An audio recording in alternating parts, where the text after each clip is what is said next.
In this video, we have discussed about merit and demerit of deductive method. इस video में हम लोग निगमन विधि के गुण एवं उनके दोषों की चर्चा करेंगे। जैसा कि आप लोगों को मीनिंग, डिफिनेशन, स्टेप्स, प्रोसीजर और एग्जाम्पल के बारे में निगमन विधि से संबंधित इससे जुड़ी हुई बातें, इससे जुड़ी हुई बिंदुओं पर हम आप लोगों के साथ डिस्कस कर चुके हैं। उसी के आधार पर हम लोग इसके अंतर्गत जो गुण हैं या जो दोष हैं, हम उस पर चर्चा करें। तो आइए हम लोग सबसे पहले निगमन विधि के गुण पर ध्यान दें।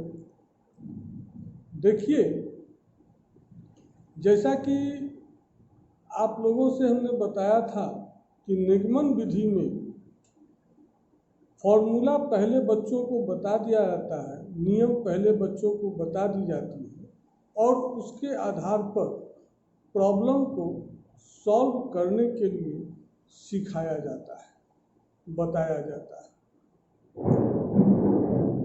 तो इस आधार पर हम कह सकते हैं कि इस विधि द्वारा समय एवं परिश्रम दोनों की बचत होती। क्योंकि नियम को तो सिखाया नहीं जाता है, फॉर्मूला किस तरह से डेवलप करते हैं इसके बारे में बताया नहीं जाता है। इसलिए यहाँ समय और परिश्रम दोनों की बचत होती है।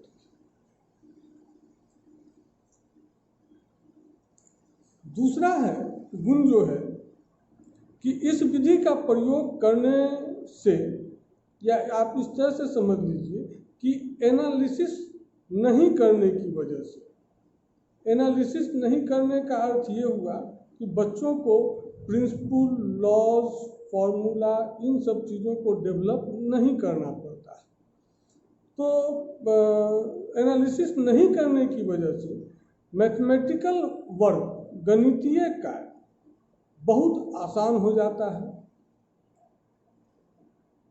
इससे शिक्षक के लिए एक बेनिफिट होती है कि वह अपने लेंदी सिलेबस को सही समय पर समाप्त कर सकते हैं, समाप्त कर लेते हैं। जो सिलेबस, लेंदी सिलेबस होता है, उस सिलेबस को उस पार्टिकुलर ड्यूरेशन में वह उसे समाप्त कर लेते हैं। थर्ड गुण जो है इसका, तीसरा गुण, कि यह विधि प्रॉब्लम सॉल्विंग अप्रोच पर अधिक बल देता है।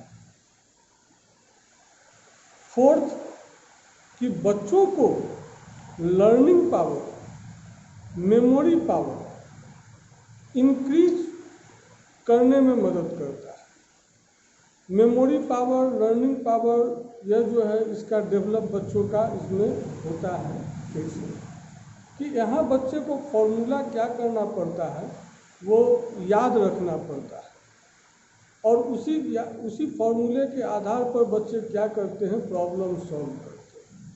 तो जहाँ पर मेमोरी की बात आएगी, याद करने की बात आती है, तो वहाँ पर तो ऑटोमेटिक है कि उसके अंदर मेमोरी पावर क्या होगा, डेवलप करेगा।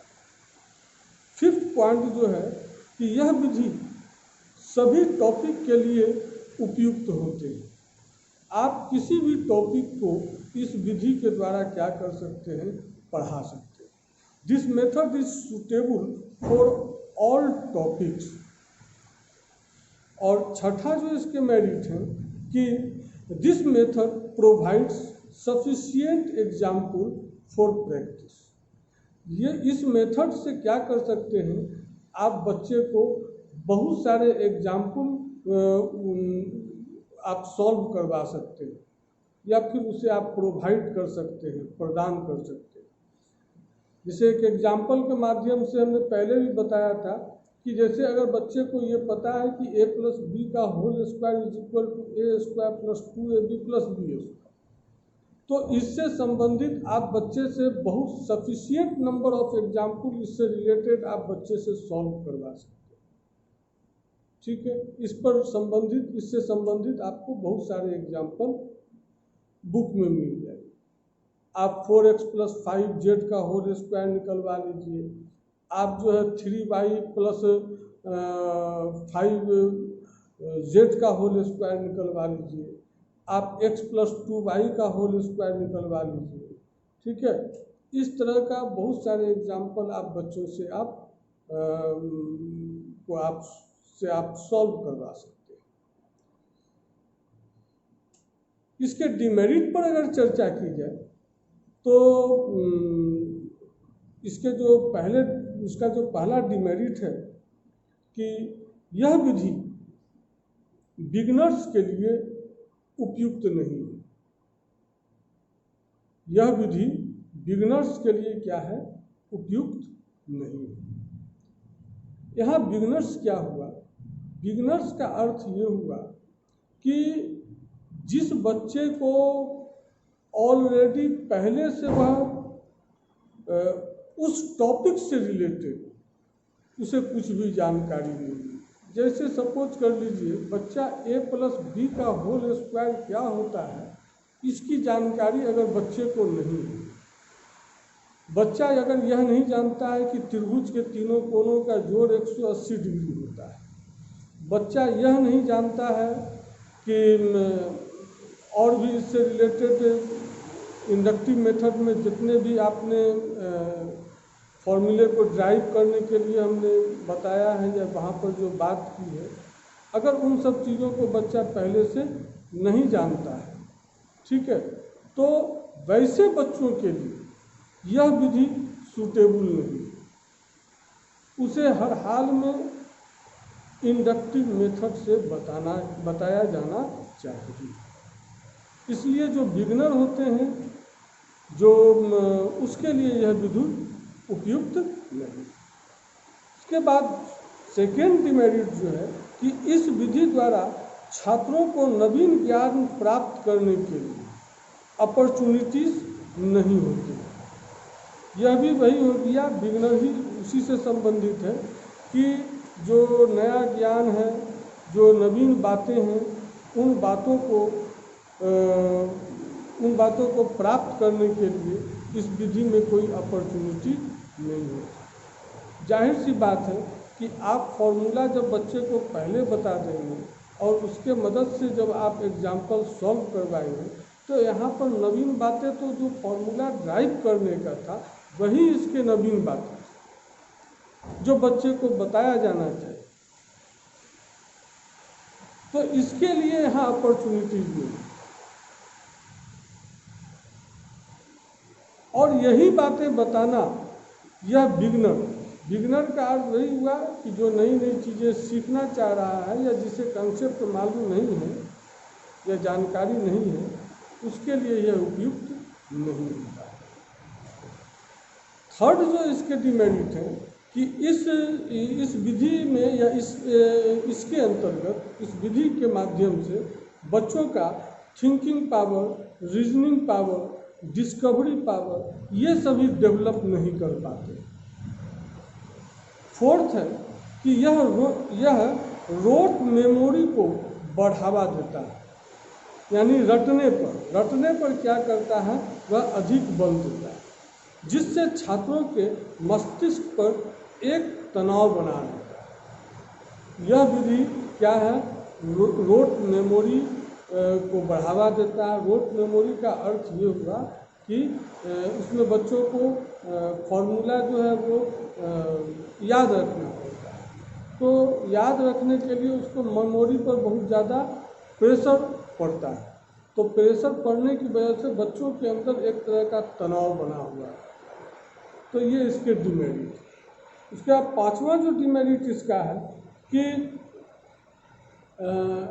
अगर कोई फॉर्मूला, लॉग, प्रिंसिपल अगर आप भूल जाते हैं, बच्चे भूल जाते हैं, तो वह उस फॉर्मूले से संबंधित कोई भी एग्जाम्पल सॉल्व नहीं कर पाएगा या सॉल्व नहीं कर पाएगा। यह भी इसकी एक डिमेरिट है। तो इसलिए बच्चे को सबसे पहले क्या है, इसीलिए बच्चे को फॉर्मूला जो है पहले बताया जाता है कि यह फॉर्मूला जो है किस तरह से जनरेट किया है। अब चूंकि यहाँ पर फॉर्मूला किस तरह से जनरेट करता है, इस विधि में इसकी बात नहीं की गई है। इस वजह से क्या होता है कि यहाँ पर बच्चे को भूलने की प्रवृत्ति भी रहती है, और बच्चे जब भूल जाएंगे तो उससे ये होगा कि वह प्रॉब्लम को सॉल्व नहीं कर पाएगा। इसके बाद छठा जो इसके डिमेरिट है कि it is not a psychological method, यह मनोवैज्ञानिक विधि नहीं है।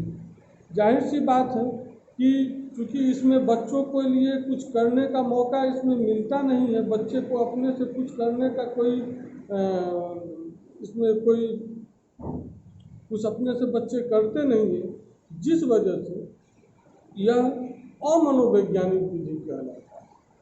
तो यह भी इसके क्या है, डिमेरिट। उसके बाद इसकी बात पहले शुरू में भी की गई है कि there is no scope of discover, यहाँ बच्चों के लिए डिस्कवर करने का कोई स्कोप नहीं है। ये पहले भी हमने बात किया। तो इस तरह से आप मेरिट्स और डिमेरिट्स डिडक्टिव मेथड का आप लिख सकते हैं। इसके बाद अगला जो वीडियो हमारा आप लोग के साथ आएगा, उसमें बात होगी कि इंडक्टिव और डिडक्टिव मेथड में अंतर क्या है, हम उस पर चर्चा करेंगे। Okay, thank you.